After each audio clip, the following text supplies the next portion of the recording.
On Christmas Eve 1998, three teenage girls walked into Denver International Airport to catch a flight home for the holidays. Security footage shows them laughing, carrying wrapped gifts, their faces bright with anticipation. They checked in at the gate, passed through security, and were never seen again. No bodies were ever found. No ransom was ever demanded. For 26 years, their families have lived with an impossible question. How do three people vanish from inside an airport? But when a demolition crew begins tearing down the old terminal in 2024, they discover something hidden in the walls. Something that suggests the girls never left the building at all. If you're fascinated by unsolved mysteries and true crime stories that defy explanation, subscribe to stay with us as we uncover the truth behind the Christmas vanishing. The snow fell thick and heavy over Denver on December 24, 1998, coating the streets in white and turning the city into a winter postcard. Inside the sprawling expanse of Denver International Airport, travelers hurried through the terminals, their arms full of shopping bags and suitcases, their minds focused on reunions and celebrations waiting at journey's end. Three girls stood together near Gate B27, their breath forming small clouds in the perpetually air-conditioned concourse. Sarah Chen, 17, clutched a carry-on bag decorated with travel stickers. Beside her, Amanda Morrison, also 17, adjusted the Santa hat perched on her dark curls, while 16-year-old Kelly Brennan examined her boarding pass for the third time, her nervousness about flying evident in the way her hands trembled slightly. They were heading home to Seattle after spending a semester at a private boarding school in Colorado Springs. The flight was scheduled to depart at 6:15 p.m., arriving in Seattle just after 8, in plenty of time for Christmas morning with their families. "I can't wait to see my mom's face when she opens her present," Sarah said, patting her bag where a carefully wrapped jewelry box was nestled among her clothes. "I saved for 3 months to buy it." Amanda grinned, her Santa hat tilting to one side. "My little brother is going to lose his mind over the telescope I got him. He's been talking about wanting to see Saturn since September." Kelly finally looked up from her boarding pass, managing a small smile. "My dad doesn't even know I'm coming. Mom said she wanted to surprise him." The PA system crackled overhead, announcing a delay for their flight due to weather conditions. Groans echoed through the waiting area as travelers checked their watches and pulled out cell phones, the bulky models that were standard in 1998, before smartphones would transform how people waited. "Another hour," Amanda sighed, reading the departure board. "What should we do?" Sarah spotted a coffee shop across the concourse. "Let's get hot chocolate, my treat."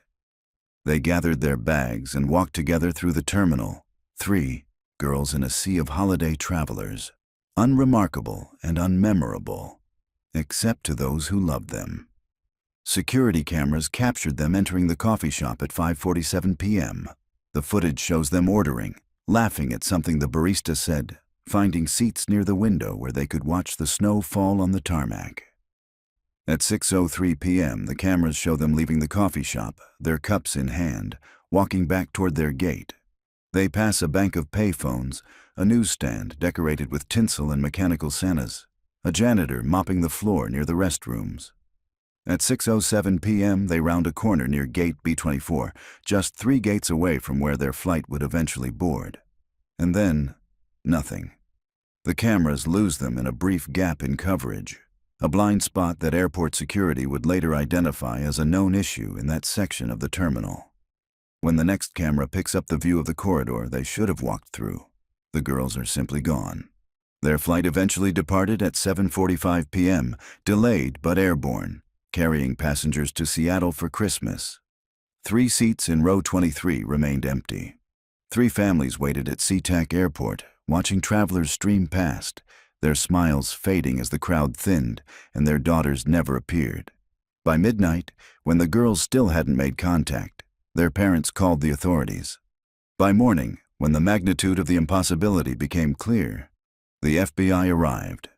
3 girls had vanished from inside one of the most surveilled buildings in America, and no one had any idea how. Detective Rachel Torres stood in the December cold, watching the excavators tear into the old terminal wing of Denver International Airport. After 26 years in law enforcement, she thought she'd seen every variation of human tragedy and criminal ingenuity. But this case had always haunted her differently than the others. She'd been a rookie patrol officer when Sarah Chen, Amanda Morrison, and Kelly Brennan disappeared. She remembered the chaos of those first days. The frantic searches, the growing certainty that something terrible had happened in a place where terrible things weren't supposed to be possible. Now, at 51, she was the lead detective on cold cases for Denver PD, and she'd pulled the Christmas vanishing file more times than she could count over the years, always hoping some new technology or fresh perspective might crack it open. The demolition of Terminal B's oldest wing had been planned for months. The airport was modernizing, tearing down structures that dated back to its opening in 1995 to make way for expanded gates and updated facilities. Rachel had insisted on being present. Some instinct she couldn't name telling her that if answers existed, they might be buried in the bones of the building itself. Detective Torres? A young construction foreman approached, his face pale despite the cold. "You need to see this." Rachel followed him through the security perimeter, past the excavators and dump trucks, into a section of wall that had been partially demolished. The foreman pointed to an opening that had been hidden behind layers of drywall and insulation. "We found it about an hour ago," he said. "Protocol says we stop work and call you guys for anything unusual." Rachel peered into the opening. Behind the wall was a space that shouldn't exist according to any architectural plans.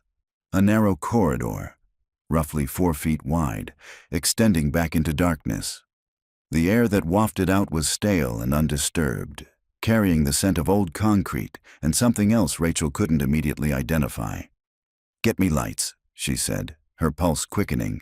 "And call my partner. Tell him to bring a full forensics team." Within 30 minutes, the area was flooded with portable lights and specialists. Rachel, now wearing protective gear and equipped with a flashlight, stepped into the hidden corridor. The walls were unfinished concrete, the floor covered in a fine layer of dust that showed no footprints except the ones she was making. The corridor extended about 20 feet before opening into a small room, roughly 10 by 12 feet. Rachel's light swept across the space, and her breath caught. Against the far wall sat 3 suitcases, dusty but intact. Beside them, arranged almost reverently, were 3 wrapped Christmas presents, their paper faded but still showing recognizable patterns: reindeer, snowflakes, candy canes. Rachel's hands shook as she crouched near the items, careful not to disturb them. She recognized these objects from the case file photographs she'd memorized. Sarah Chen's black carry-on with the travel stickers, Amanda Morrison's red duffel bag, Kelly Brennan's navy blue suitcase with the broken wheel. But it was what lay scattered across the floor that made Rachel's stomach turn. Dozens of Polaroid photographs, their images still visible despite the years. She picked up the nearest one with gloved hands. 3 girls, bound and gagged, their eyes wide with terror, sitting in what appeared to be this very room. The timestamp in the corner read, December 24th, 1998, 7:23 p.m. Rachel's radio crackled. "Torres, we've got something else back here. You need to see this." She stood on unsteady legs and followed another corridor that branched off from the room. This one was shorter, ending in a heavy metal door that stood slightly ajar. Rachel pushed it open and found herself looking at a small space that might have been a maintenance closet or equipment room. 3 sleeping bags lay on the floor, arranged side by side. Beside them were empty water bottles, candy bar wrappers, and a battery-powered lantern that had long since died. And in the corner, carefully folded and stacked, were 3 sets of clothing: jeans, sweaters, shoes, everything the girls had been wearing in the security footage from that Christmas Eve. Rachel stepped back, her mind racing through the implications. The girls had been held here, in a space that didn't officially exist, hidden inside the very building where hundreds of people had searched for them. "Detective?" One of the forensic techs was photographing something on the wall. "You should see this." Rachel approached and followed his pointing finger. Scratched into the concrete, barely visible but unmistakable, were words carved with something sharp. Help us. He comes at night. B-wing maintenance. Below that, in different handwriting, more desperate and shaky. If you find this, tell our families we fought. Rachel's vision blurred with tears. She quickly blinked away. After 26 years, the girls were finally telling their story. Seal everything, she ordered, her voice rough. I want every inch of this space processed, and I want the architectural plans for this entire terminal pulled immediately. Someone built this space deliberately, and someone had access to it. As the forensics team began their meticulous work, Rachel stepped back into the main corridor, her phone already in her hand. She had 3 phone calls to make, calls she'd imagined making for over 2 decades, though never in circumstances like these. Helen Chen, Margaret Morrison, and Patricia Brennan deserved to know that their daughters had finally been found, even if the answers that came with that discovery would break their hearts all over again. The conference room at Denver Police Headquarters felt too small for the weight of what it contained. Rachel sat at the head of the table, surrounded by files, photographs, and the 3 mothers who had waited 26 years for this moment. Helen Chen looked older than her 63 years, her hair completely white, her hands trembling as they rested on the table. Margaret Morrison sat ramrod straight, her jaw set in the same expression of fierce determination Rachel had seen in every photograph of her daughter Amanda. Patricia Brennan clutched a tissue, her eyes red but dry, as if she'd exhausted her capacity for tears long ago. Thank you for coming so quickly, Rachel began, her voice gentle. I know this is difficult, but I wanted to speak with you before the media gets hold of the story. Are they? Helen couldn't finish the question. Rachel shook her head. We haven't found any remains in the hidden space, but we did find their belongings, and evidence that they were held there for some period of time after they disappeared. She laid out the Polaroids on the table, selecting only those that showed the girls' faces clearly, avoiding the ones that displayed their fear and restraint too explicitly. Even these carefully chosen images made all 3 mothers draw sharp breaths. These are dated December 24th and 25th, 1998, Rachel continued. The latest one we found so far is dated December 31st. We're still processing everything, but it appears they were held in that hidden space for at least a week. And then what? Margaret asked, her voice hard. Where did they go after that? We don't know yet, Rachel admitted. The space connects to several maintenance corridors that run throughout the old terminal. Someone with knowledge of the building's infrastructure could have moved through these passages without being seen on security cameras. Patricia finally spoke, her voice barely audible. Who would do this? Who would take 3 children and hide them inside an airport? Rachel pulled out a thick folder. That's what we're working to determine. I've compiled a list of everyone who had comprehensive access to Terminal B's maintenance areas in 1998.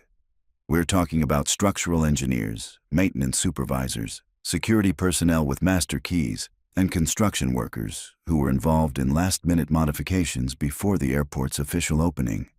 She spread out personnel files and security badge records. Denver International Airport opened in 1995, 3 years before the girls disappeared. There were still areas being modified and updated in 1998. That hidden corridor we found wasn't on any official plans, which means it was either an unauthorized construction or it was deliberately hidden from the architectural records. Helen leaned forward, studying the documents. Have you questioned these people? We're in the process of locating them, Rachel said. It's been 26 years. Some have died, some have moved, but we're tracking down everyone on this list. She pulled out one file in particular. However, there's one name that keeps appearing with unusual frequency. Thomas Wayland, who was the night shift maintenance supervisor for Terminal B from 1996 to 1999.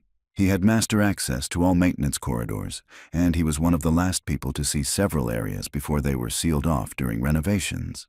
Margaret picked up Wayland's personnel file, examining his photograph. Where is he now? That's the problem, Rachel said. He left Denver in January 1999, just a week after the girls disappeared. His employment file shows he gave notice on December 28, 1998. citing family emergency. He collected his final paycheck on January 4th and was never heard from again. The room fell silent as the implications settled over them. "You think he took them," Patricia whispered. "I think he's a person of significant interest," Rachel said carefully. "We've issued a nationwide alert for him, though I'll be honest with you. After 26 years, finding him won't be easy." She pulled out another document. "But here's something interesting. In going through the original investigation files, I found a detail that was noted but never followed up on adequately. On December 23rd, the day before the girls disappeared, there was a maintenance request filed for gate B27, the exact gate where your daughters were supposed to board their flight." Helen's eyes widened. "What kind of maintenance?" "Electrical issues in the women's restroom near that gate," Rachel read from the report. "The request was filed by Thomas Wayland, and according to the work log, he spent several hours in that area on December 24th, including during the time window when the girls would have been waiting for their flight." She laid out a map of Terminal B, marked with the girls' last known positions based on security footage. "Look at this.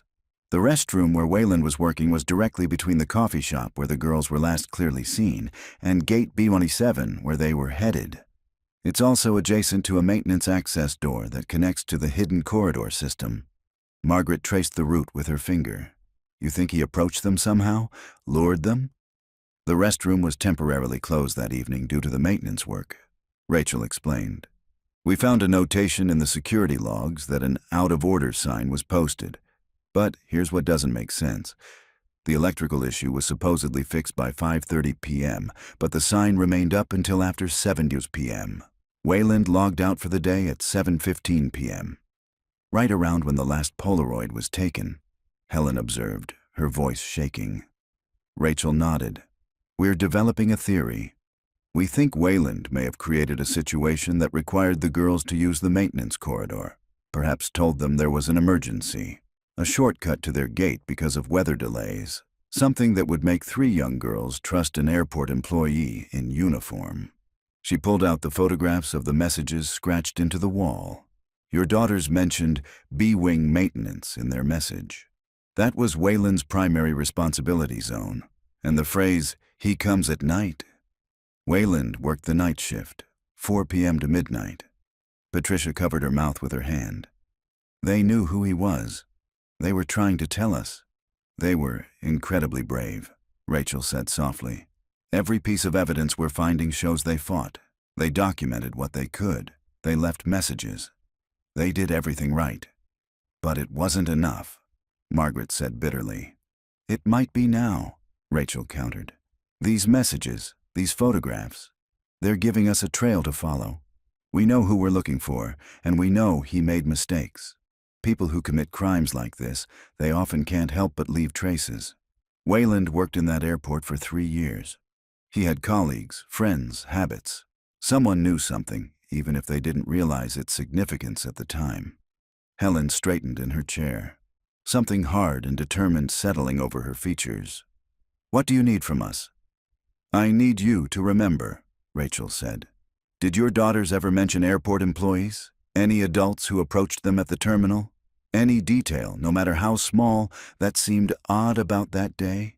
The 3 mothers exchanged glances, then slowly began to speak, their memories of that terrible Christmas surfacing after years of trying to bury them. And as Rachel listened, taking notes, she felt the case beginning to shift from impossible mystery to solvable crime.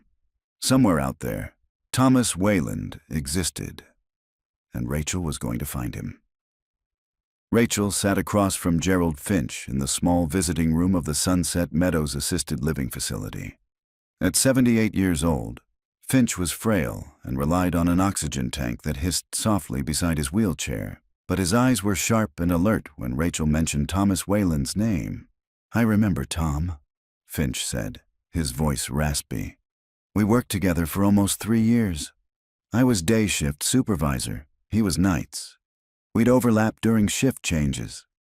"What can you tell me about him?" Rachel asked, her notepad ready. Finch was quiet for a moment, his gnarled hands resting on the arms of his wheelchair. He was competent, quiet, kept to himself mostly. The other maintenance guys, we'd grab beers after work sometimes, talk about sports, families. Tom never joined us, always said he had things to take care of at home.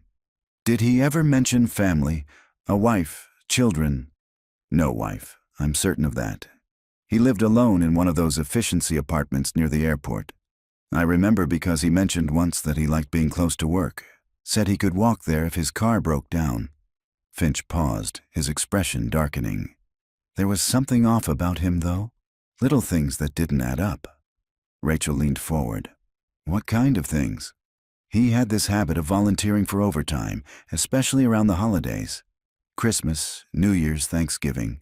Times when the rest of us wanted to be home with family. Tom was always eager to work. Said he didn't celebrate holidays. Finch shifted in his wheelchair. And he had keys to everywhere. I mean, supervisors had master keys, sure, but Tom had copies made. I saw his key ring once. Must have had 30 keys on it. When I asked why he needed so many, he said he'd like to be prepared for any maintenance emergency. Did you ever see him in areas he shouldn't have been? Finch nodded slowly. A few times, yeah. I'd come in early or stay late to finish paperwork, and I'd see him in sections that weren't his responsibility. Once I found him in the old storage area near Terminal B's west wing. Place had been closed off for months because of asbestos remediation. When I asked what he was doing there, he said he was checking for water leaks. But there were no work orders for that area. Rachel made notes. Do you remember when this was? Fall of 1998, maybe October or November. Not long before those girls went missing. Finch's eyes met Rachel's. When that happened, when I heard about it on the news, I thought about Tom. Called the tip line, actually, told them about seeing him in restricted areas. I don't think anyone ever followed up. Rachel felt a cold anger settle in her chest. Your call should have been in the case file. Should have been a lot of things in that investigation, Finch said bitterly. Airport management didn't want bad press. 3. Girls disappearing from inside the terminal was already a nightmare for them. They were more interested in proving it couldn't have happened inside the building than actually finding those kids. Tell me about the day Wayland quit. Finch's expression darkened further. I wasn't there when he turned in his notice. That would have been the night supervisor who took it. But I was there for his last day, January 4th. He came in during the day to collect his final check and turn in his badge and keys. I was in the office when he did it. How did he seem? Calm. Too calm. Like a man who'd made a decision and was at peace with it. Finch coughed, reaching for a cup of water. After a sip, he continued. He had a duffel bag with him, like he was leaving straight from there for somewhere else. I asked where he was headed, and he just smiled. First time I'd ever seen him smile, actually, and said he was going somewhere warm. Did he say where specifically? No, but I remember thinking it was strange because it was January in Colorado. Everyone wants somewhere warm in January, but the way he said it, it felt like more than just a vacation, like he was running towards something, or away from it. Rachel pulled out a photograph from her folder, one of the Polaroids found in the hidden room, though she'd selected one that showed only the corner of a sleeping bag and part of the concrete wall. Do you recognize this location? Finch studied it carefully, then his face paled. That's Terminal B maintenance storage. I'd recognize that concrete anywhere. It had a specific texture because it was poured in phases. We used to joke that you could see the construction timeline in the wall. He looked up at Rachel. Where did you find this? In the hidden corridor behind the walls of Terminal B. Finch closed his eyes. God have mercy. Those poor girls were right there the whole time, weren't they? While we were all searching, while their families were on the news begging for information. They were hidden in the walls. We think so, yes. For at least a week, based on the evidence. Rachel pulled out another document. Mr. Finch, I need you to think carefully. Did Wayland have any friends? Anyone he was close to? Anyone who might know where he went? Finch was quiet for a long moment. His breathing labored. Finally, he spoke. There was one person, Marcus Webb. He was a security guard, worked the night shift same as Tom. I'd see them talking sometimes during rounds. They weren't exactly friends, but they had some kind of connection. Marcus was ex-military, kept to himself too. The two of them would sometimes eat lunch together in Tom's truck. Is Marcus Webb still in the area? Last I heard, he was working security at a warehouse complex in Commerce City. But that was years ago. I can't say for sure. Rachel stood, gathering her materials. Mr. Finch, you've been incredibly helpful. If you remember anything else, please call me. She handed him her card. Finch took it with shaking hands. Detective, that call I made back in 1998. Why didn't anyone follow up? If they had, could those girls have been saved? Rachel met his eyes, seeing the guilt that had been eating at him for 26 years. I don't know, but I promise you, I'm following up now, and I won't stop until I find out what happened to them. As she left the facility, Rachel called her partner. Run a full background on Marcus Webb, former security guard at DIA. I want current address, employment history, everything. And pull the original tip line records from 1998. Someone buried a lead, and I want to know who and why. The afternoon sun was beginning to fade as Rachel drove back to the station. Her phone rang, the forensics lab. Torres, she answered. Detective, we've finished processing the items from the hidden room. You need to hear this. The tech's voice was strained. We found DNA on several items, the sleeping bags, the clothing. We ran it through CODIS.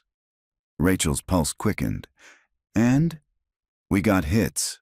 3 different DNA profiles, all female. We compared them to the samples the families provided back in 1998. Sarah, Amanda, and Kelly, Rachel said.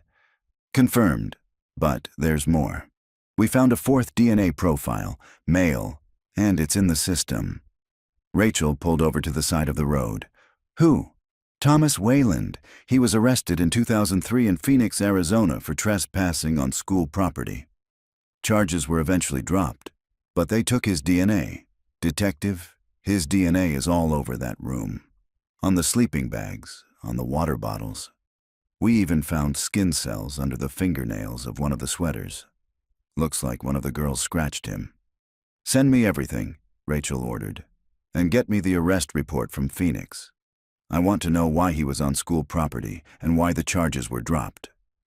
She sat in her car, watching traffic pass, her mind assembling the pieces. Wayland had taken the girls, held them in the hidden room, and then something had happened. The Polaroid stopped after December 31st. Had he moved them somewhere else? Had something gone wrong? And if he was alive in 2003, 5 years after the girls disappeared, where was he now? And where were Sarah, Amanda, and Kelly? Rachel's phone buzzed with a text from her partner. Found Marcus Webb. He's dead. Suicide in 2006, but there's something you should see in his file. Rachel closed her eyes, feeling the case shift again. Every answer brought new questions, and the clock had been running for 26 years. But she was closer now than anyone had ever been. She started her car and headed back to the station. Somewhere in the files, in the evidence, in the memories of those who'd known Thomas Wayland, there was a thread that would lead her to the truth. And Rachel Torres was going to follow it, no matter where it led.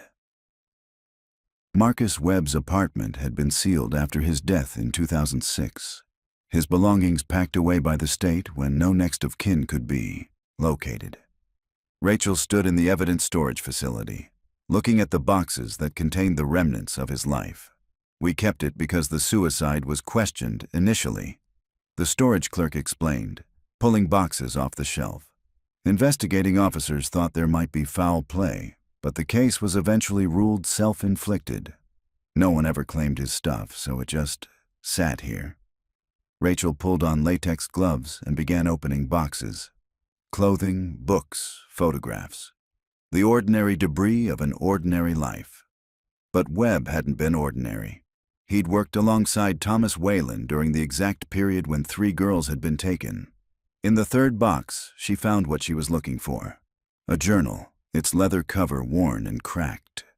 Rachel opened it carefully, scanning the entries. Webb's handwriting was precise, almost mechanical. the disciplined script of someone with military training. Most entries were mundane.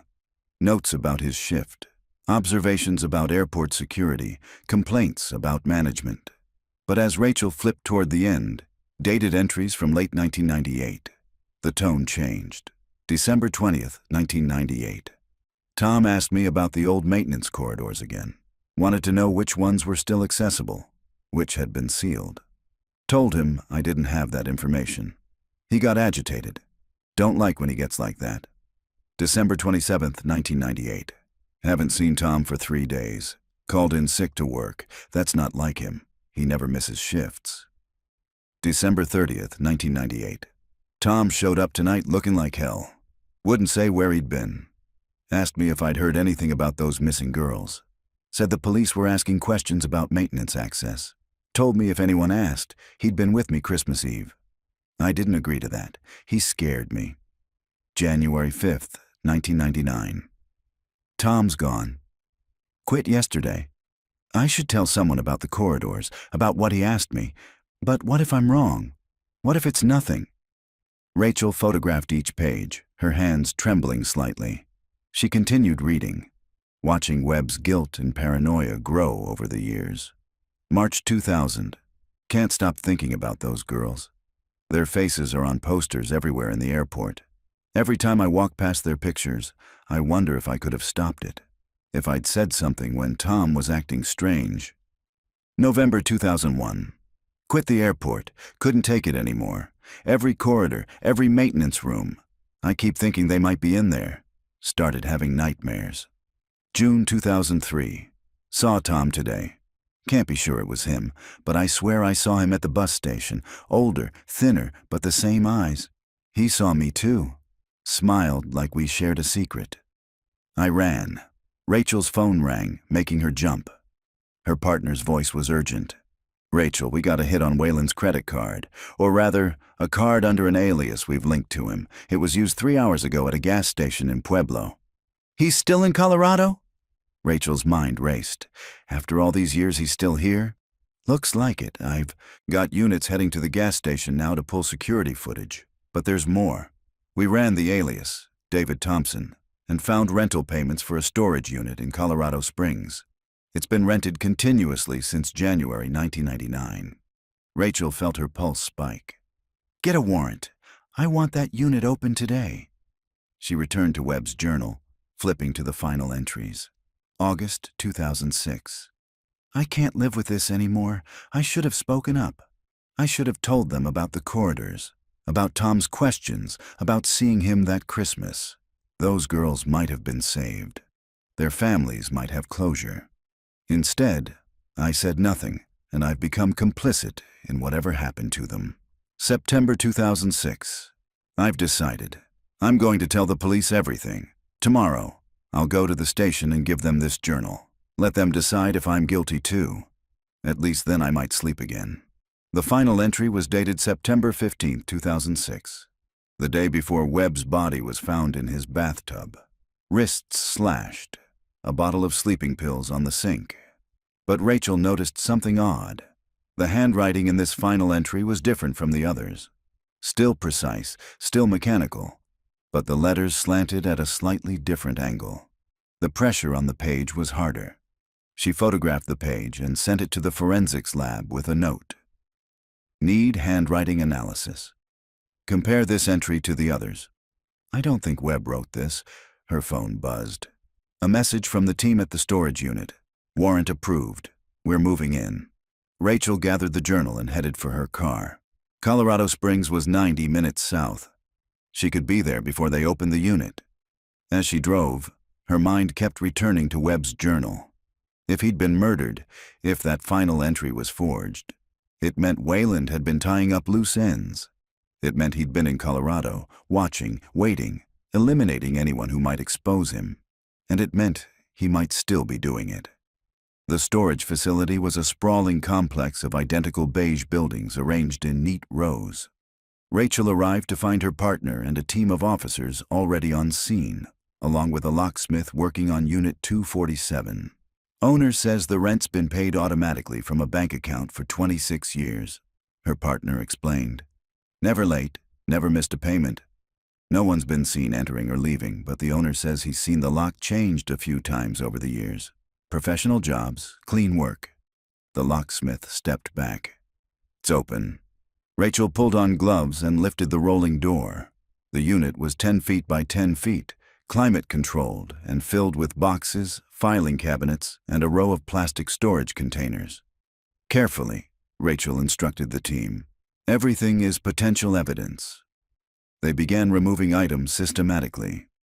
The first filing cabinet contained personnel records from Denver International Airport, copies that should never have left the building. Employee files, security protocols, architectural plans. The second cabinet held newspaper clippings, every article about the missing girls, carefully preserved in plastic sleeves. Headlines screaming, "3 girls vanish from airport. FBI baffled by Christmas disappearance. Families plead for information." But it was the plastic containers that made Rachel's blood run cold. She opened the first one and found clothing. Girls' clothing, neatly folded and labeled. A pink sweater with Sarah written on a tag. A denim jacket marked Amanda. A pair of sneakers labeled Kelly. "Jesus," her partner whispered beside her. The second container held more personal items. A diary with Sarah Chen's name embossed on the cover. A friendship bracelet. A photograph of the 3 girls together, their arms around each other, smiling. Items that should have been with the girls or with their families. The third container made Rachel step back, her hands shaking. Inside were dozens more Polaroids, arranged chronologically. Unlike the ones found in the hidden room, these showed the girls over time. January 1999, March 1999, June 1999. In each photograph, they were in different locations. A basement room, the back of a van, a cabin interior, and in each one, their eyes showed less hope, more resignation, the fight draining out of them month by month. The last photograph was dated November 2002, 4 years after they'd been taken. In it, the 3 girls sat side by side on a couch, their faces gaunt, their eyes empty. They looked directly at the camera, and Rachel could see they were still alive at that point, but something essential in them had died. November 2002, Rachel said aloud. "That's the last dated photo. What happened after that?" An officer called from the back of the unit. "Detective, you need to see this." Rachel made her way past the boxes to where the officer stood beside a large trunk. Inside were 3 backpacks, each with a name embroidered on it. Sarah, Amanda, Kelly. "He kept them," Rachel said, her voice hollow. "He kept everything." She opened Sarah's backpack. Inside were books, a portable CD player, a stuffed animal, personal items that told the story of a 17-year-old girl's life, interrupted and ended. At the bottom of the trunk was a locked metal box. The locksmith made quick work of it, and when Rachel opened it, she found a USB drive and a handwritten letter. The letter was addressed, "To whom it may find this." Rachel read it aloud to her team. "If you're reading this, something has happened to me, or I finally decided to end this. For 26 years I've kept these secrets, carried this weight. I took those girls because I could, because I had access, knowledge, and opportunity. Because something in me is broken, and always has been. I watched them for months before Christmas 1998, studied their patterns, their schedules. I knew when they'd be at the airport, knew their flight number, knew they'd be vulnerable in the chaos of holiday travel. I told them there was a gas leak, that they needed to evacuate through the maintenance corridor. They trusted me because I wore a uniform, because I had a badge. That's how easy it was. I kept them in the airport for 9 days. 9 days where the whole world was looking for them, and they were hidden in plain sight. Then I moved them to a more secure location. I won't say where. That secret dies with me. They were with me for 4 years. 4 years where I tried to convince myself this was something other than what it was, that I was protecting them somehow, that they needed me. In November 2002, I made a decision. I won't detail it here, but they're at peace now, in a place where no one will find them without me leading the way. And I won't lead anyone there. This storage unit is my insurance policy. If I die unexpectedly, if someone gets too close, these items will tell enough of the story. But not all of it. Never all of it. Some secrets should stay buried.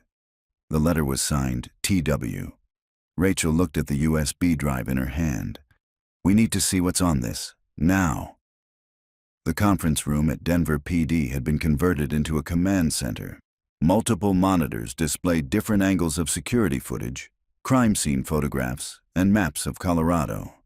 Rachel stood at the head of the table, the USB drive's contents now uploaded and analyzed by the forensics team. Helen Chen, Margaret Morrison, and Patricia Brennan sat together on one side of the table. Rachel had called them in because they deserved to know what had been found, even though every discovery brought fresh pain. The USB drive contains video files, Rachel began, her voice careful. They're dated from December 1998 through November 2002. I'm not going to show you most of them. But there are some segments where your daughters speak directly to the camera. They knew Wayland was documenting them, and they used those moments to leave messages. She pulled up the first video file, dated January 15, 1999. The screen showed Sarah Chen sitting on a basement floor, her face bruised but defiant. When she spoke, her voice was stronger than Rachel expected. Mom, if you're seeing this, it means someone found these videos. I need you to know that Amanda, Kelly, and I are still fighting. We're still here. The man who took us is named Thomas Wayland. He worked at the airport as a maintenance supervisor. Sarah leaned closer to the camera, her eyes intense. He has a scar on his left forearm, shaped like a crescent moon. He drives a blue pickup truck, Colorado plates. He's keeping us in a basement somewhere, but we can hear trains passing nearby every few hours, freight trains, based on the sound. The video cut off abruptly. Helen Chen was crying quietly, her hand pressed to her mouth. She was so brave. She was, Rachel agreed. They all were. Each video shows them providing details about their location, about Wayland, about anything that might help identify where they were being held. She pulled up another video. This one dated March 1999. Amanda Morrison appeared on screen, her Santa hat, the one she'd been wearing the day she disappeared, now tattered and faded, but still on her head. Hi, Mom. Hi, Dad, Amanda said, her voice cracking. I don't know if you'll ever see this, but I need you to know something. There's a window in the room where he keeps us. It's boarded up, but through the cracks, we can see part of a sign. It says, "Welcome to," we can't see the rest. But we hear church bells every Sunday at 9 a.m. and we smell something like sulfur sometimes when the wind changes. Rachel paused the video. The details they provided were remarkably specific. The problem is, they didn't know what town they were in, and Colorado has hundreds of small communities with churches and freight lines. But you have leads now, Margaret said. It wasn't a question. We do. The tech team enhanced the audio from several videos. We've identified the train sounds as consistent with the BNSF railway freight line that runs through southern Colorado. The sulfur smell suggests proximity to mining operations or natural hot springs. And the partial sign combined with the church bells. We're working with geographic analysts to narrow down possible locations. Patricia Brennan, who had been silent until now, spoke up. You said the videos go through November 2002. What happened then? Rachel had been dreading this question. The last video is dated November 23, 2002. It's different from the others. Wayland filmed it himself, and he's speaking directly to the camera. She started the video. Thomas Wayland appeared on screen, a thin man in his 40s with graying hair and cold, empty eyes. Behind him, visible but out of focus, the three girls sat on a couch, their faces turned away. This is my final recording, Wayland said, his voice flat and emotionless. I've made a decision about the future. These girls have been with me for 4 years. In that time, I've come to understand something about myself that I didn't want to face. I can't let them go, not because I care about them, but because they know too much. They've seen too much. He adjusted the camera. But I also can't keep doing this.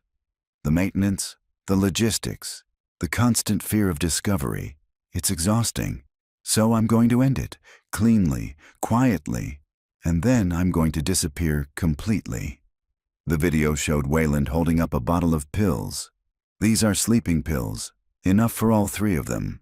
I'll give them each a dose in hot chocolate. They trust that ritual now. When they're asleep, I'll transport them to a final resting place I've already prepared. Somewhere beautiful, somewhere they'll never be disturbed. Helen Chen made a sound like a wounded animal. Margaret wrapped her arms around her friend while Patricia sat frozen, her face bloodless. Wayland continued speaking. I'm not a monster. I didn't hurt them physically beyond what was necessary to maintain control. I fed them, clothed them, even educated them. In my own way, I cared for them. This is mercy, not cruelty. They'll simply fall asleep and never wake up. The video ended. The room was silent except for Helen's quiet sobbing. Rachel gave them a moment before speaking again. We've analyzed every frame of that video. The room he's in has distinctive features: knotty pine walls, a specific style of light fixture, a visible portion of a window with a particular mountain view in the background. We've also enhanced the audio and detected ambient sounds, wind chimes, a specific bird call, and distant highway noise. She pulled up a map on the screen. Based on all the evidence, the train sounds, the sulfur smell, the geographic features visible in the videos, and Wayland's known movements, we've identified 3 possible locations where he might have held the girls. She marked 3 points on the map.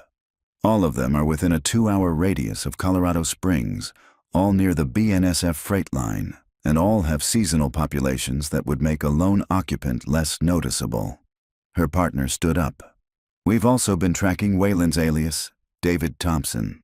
The credit card usage in Pueblo 3 days ago was at a gas station. Security footage shows a man matching Wayland's age and description. But here's the interesting part. He was driving a van, and we can see camping equipment in the back. Camping equipment? Margaret asked. Or excavation equipment, Rachel said carefully. We think Wayland might be returning to the burial site, either to move the remains or to ensure they're still secure. The timing is significant. We're approaching the 26th anniversary of the girl's disappearance. That might have triggered something in him. Or he knows you're getting close, Patricia said, her voice steadier now. He knows you found the hidden room in the airport. He's covering his tracks. Rachel nodded. That's possible too.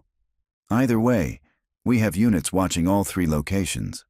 We've set up surveillance, brought in cadaver dogs, and coordinated with local law enforcement. If Wayland is at any of these sites, we'll find him. Helen looked up, her eyes red but fierce. And if you find him, will he tell you where they are? Where he put our daughters? I'll make sure he does, Rachel said. One way or another. Her phone buzzed. She glanced at it and felt her pulse spike. A text from the surveillance team. Movement at location 2. Single male, matches description, digging in wooded area behind abandoned cabin. Rachel stood abruptly. We have him. Surveillance spotted someone matching Wayland's description at one of the locations. I need to go. We're coming with you, Margaret said, already standing. I can't allow that. This is an active operation. Those are our daughters he buried, Helen said, her voice breaking. We've waited 26 years. We're coming. Rachel looked at the 3 mothers, seeing the same determination that had kept them searching for more than 2 decades. She made a decision that might cost her career. You'll stay in the command vehicle. You won't approach the scene until it's secured. Understood? All 3 women nodded. Rachel grabbed her jacket and radio. Let's go. All units converge on location 2. Subject is considered dangerous. Approach with caution. As they rushed from the building, Rachel felt the weight of 26 years pressing down on her. This case had haunted an entire city, destroyed families, and left questions that seemed impossible to answer. But now, in a wooded area outside a small town called Coaldale, those answers were waiting to be uncovered. Thomas Wayland had returned to the place where he'd buried his secrets, and Rachel Torres was going to make sure he finally faced them. The drive to Coaldale took 90 minutes, the fastest Rachel had ever made it. The three mothers rode in silence in the back of the command vehicle, each lost in their own thoughts, their own fears about what they were about to learn. As they approached the location, Rachel's radio crackled to life. "Subject is still on site. We have visual confirmation. It's definitely Wayland. He's digging near a grove of aspen trees approximately 50 yards behind the cabin. Appears to be alone." "Hold positions," Rachel ordered. "Do not approach until I give the signal. I want him taken alive." They parked on a dirt road about a quarter-mile from the cabin. Rachel turned to the mothers. "Please, stay here. No matter what happens, stay in this vehicle until I come back for you." She didn't wait for their response. She joined the tactical team assembling at the tree line, all of them wearing body armor and carrying weapons. Through the trees, Rachel could see the cabin, a small, decrepit structure with boarded windows and a collapsing porch. Behind it, barely visible in the fading afternoon light, a figure bent over a shovel. "On my mark," Rachel whispered into her radio. 3, 2, 1, go." They moved through the trees as quietly as possible, spreading out to surround Wayland. Rachel could hear the sound of his shovel biting into earth, the labored breathing of a man in his 70s performing hard physical labor. When they were 20 yards away, Rachel called out, "Thomas Wayland, this is the Denver Police Department. Put down the shovel and raise your hands." Wayland froze, then slowly straightened. He turned to face them, and Rachel got her first clear look at the man who had haunted her for so long. He was thin to the point of gaunt, his face deeply lined, his hair completely white. But his eyes were exactly as they appeared in the videos. Empty, devoid of remorse or fear. "I wondered when you'd find this place," he said calmly, as if they were discussing the weather. "Took you long enough." "Put down the shovel," Rachel repeated, her weapon trained on him. Wayland looked down at the shovel, then at the hole he'd been digging. "I was just about to move them. I knew the airport discovery would lead you here eventually. I thought I had more time." "Move who?" Rachel asked, though she knew the answer. "Sarah, Amanda, and Kelly." He said their names without inflection, as if reciting a grocery list. "They're buried right here, have been since November 24th, 2002. Rachel's hand tightened on her weapon. "Put the shovel down, now." Wayland smiled, a terrible, empty expression. "You want to know something? They trusted me until the very end. Even after 4 years, even knowing what I was, they still drank the hot chocolate I gave them. They wanted to believe I wouldn't hurt them."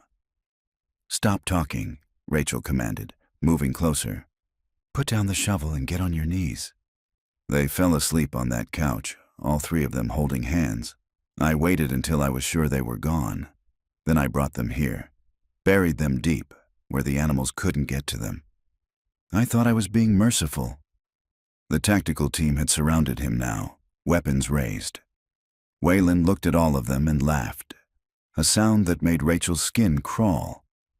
26 years, he said. 26 years I've been free. And you know what? I don't regret any of it.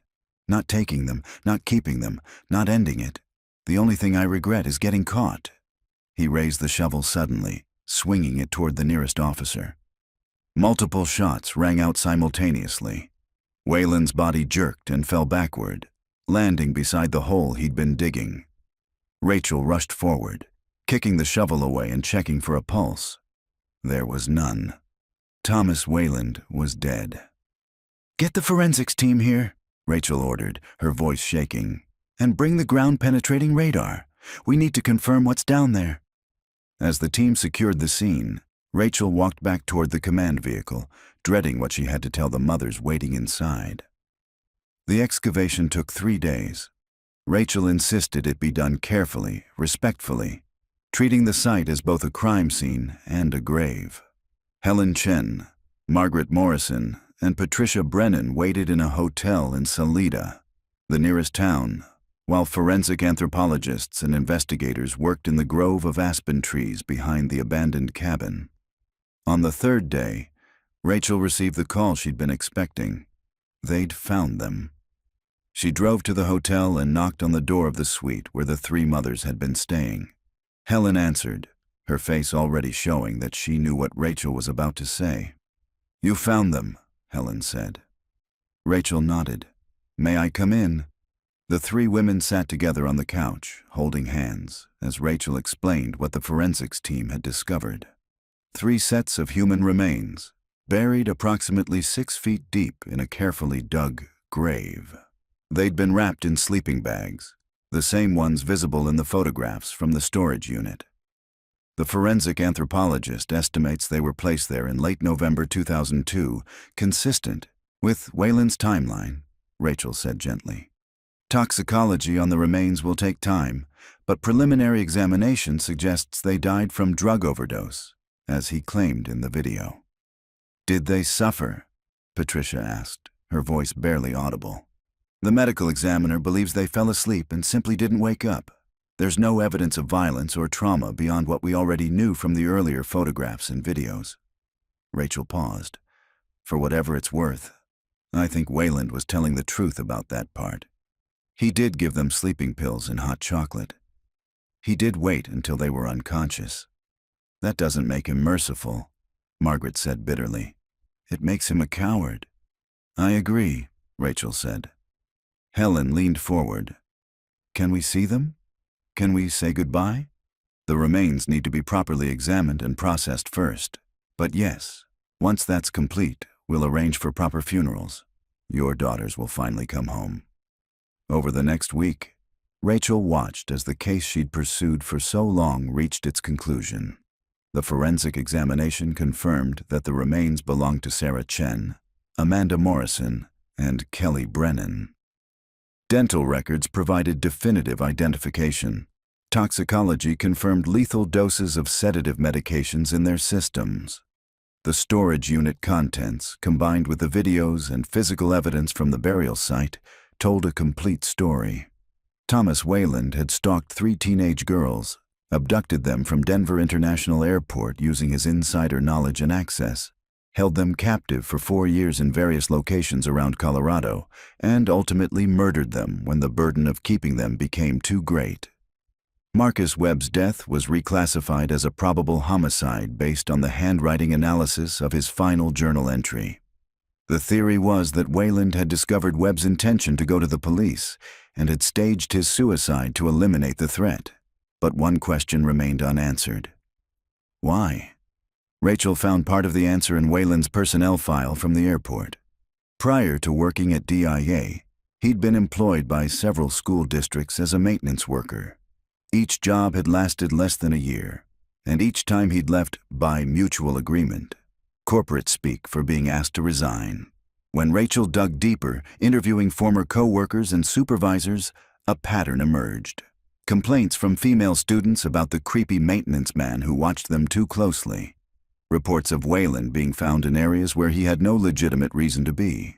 Nothing concrete enough to prosecute, but enough to make employers uncomfortable.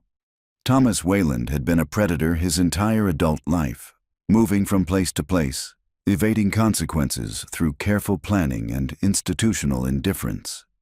The girls at the airport had simply been his most elaborate crime, the culmination of decades of escalating behavior.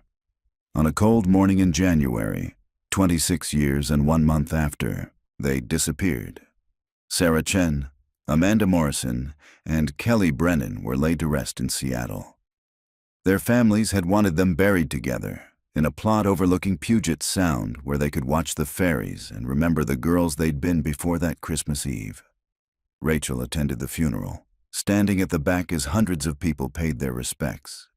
She watched Helen Chen place a jewelry box on Sarah's casket, the Christmas present that had never been opened, still wrapped in faded paper.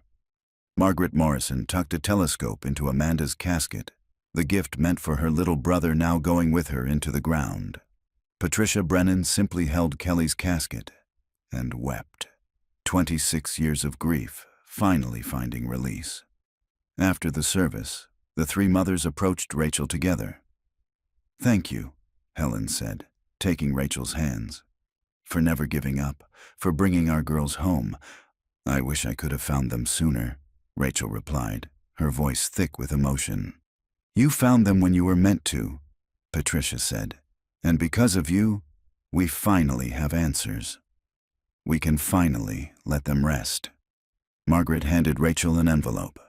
"This is from all three of us. We wanted you to have it." Rachel opened the envelope and found a photograph.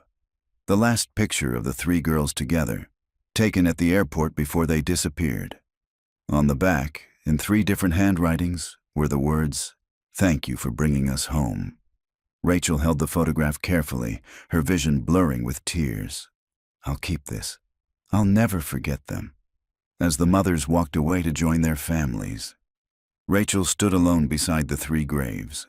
She thought about the messages the girls had left, the clues they'd tried to provide, the courage they'd shown even in their darkest moments. "You were so brave," she whispered. "All of you. I hope you're at peace now." The wind off Puget's Sound carried her words away, rustling through the flowers that covered the graves. 3 girls who had been lost for 26 years were finally home, their story finally told. And somewhere in the wind, Rachel liked to think, they heard her. 5 months after the funeral, Rachel Torres stood in the remodeled Terminal B of Denver International Airport. The old wing had been completely demolished and rebuilt, all traces of the hidden corridors and secret spaces erased. In their place was a modern, open concourse with floor-to-ceiling windows and gleaming tile floors. But near Gate B27, where 3 girls had last been seen alive 26 years ago, the airport had installed a memorial. 3 bronze statues depicted Sarah Chen, Amanda Morrison, and Kelly Brennan as they'd been that Christmas Eve. Young, hopeful, their faces bright with the anticipation of going home. A plaque beneath the statues read, "In memory of Sarah Chen, Amanda Morrison, and Kelly Brennan. December 24th, 1998. 3 bright lights extinguished too soon. May their courage and resilience never be forgotten." Rachel stood before the memorial, remembering. The case had closed officially 3 months ago. Thomas Wayland was dead. The victims had been found and laid to rest, and the files were sealed. But for Rachel, it would never truly be over. She thought about all the cases still waiting in the cold case files, all the families still searching for answers, all the secrets still buried and waiting to be uncovered. The Christmas vanishing had consumed a quarter-century of investigation, but it had also proven something important, that persistence mattered, that truth could be found, and that even after decades, justice could still be served. "Detective Torres." Rachel turned to find a young woman standing behind her, perhaps 25 years old. She had kind eyes and carried a notebook. "I'm sorry to bother you," the woman said. "I'm a journalism student at CU Denver. I'm writing my thesis on the Christmas vanishing case. I was hoping I might ask you a few questions." Rachel considered this. She'd turned down dozens of interview requests over the past months, not ready to discuss the case publicly. But something about this young woman reminded her of the girls, the same age they would have been if they'd lived. "What do you want to know?" Rachel asked. "The evidence you found, the videos, the messages the girls left. It's remarkable how much information they were able to provide despite being held captive. Do you think they knew their messages would eventually be found?" Rachel looked back at the statues. "I think they hoped. They refused to give up, refused to believe they'd be forgotten. Even in the worst circumstances imaginable, they kept fighting to be found. That's what I want people to remember about them. Not how they died, but how they fought to live." The student made notes. "And what about Thomas Wayland? Do you think he ever felt remorse?" "No," Rachel said simply. "Some people are broken in ways that can't be fixed. Wayland was a predator who saw other people as objects to be controlled and discarded. He didn't feel remorse because he didn't see his victims as fully human. That's what makes people like him so dangerous. How do we prevent cases like this from happening again?" Rachel considered the question carefully. "We pay attention. We take reports seriously, even when they seem minor. We don't let people fall through the cracks because it's inconvenient or expensive to investigate thoroughly. And we remember that evil often hides in plain sight, wearing a uniform, carrying credentials, looking like someone who belongs. She gestured to the memorial. These girls trusted an airport employee because he seemed legitimate. They followed him because he told them there was an emergency. They had no way of knowing he was planning to take them. We need to teach people, especially young people, that healthy skepticism isn't rude, that questioning authority isn't disrespectful, that their safety matters more than being polite. The student wrote quickly, then looked up. "Thank you, Detective. This has been really helpful."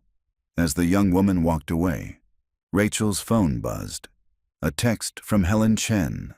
"The scholarship fund has raised $500,000. We're endowing full scholarships for 3 students every year. Thank you for helping us turn tragedy into something meaningful." Rachel smiled, her first genuine smile in months. The Chen, Morrison, and Brennan families had established a scholarship fund in their daughters' names, providing financial assistance to students pursuing careers in criminal justice, forensic science, and victim advocacy. 3 girls who'd had their futures stolen were now ensuring other young people could build theirs. She took one last look at the memorial, then headed toward the exit. She had work to do. Somewhere in Denver, there were other cases waiting to be solved, other families waiting for answers, other victims who deserved to be found. Rachel Torres had spent 26 years searching for 3 missing girls. She'd given them her persistence, her dedication, and her refusal to give up. Now, it was time to find the others. As she walked through the terminal, past the holiday decorations and travelers rushing to make their flights, Rachel thought about Sarah, Amanda, and Kelly. She hoped they were at peace. She hoped they knew their story had been told. Their courage had been recognized, and their memory would endure. And she hoped that somewhere, somehow, they understood that they hadn't been forgotten. Not for a single day in 26 years, and not ever again.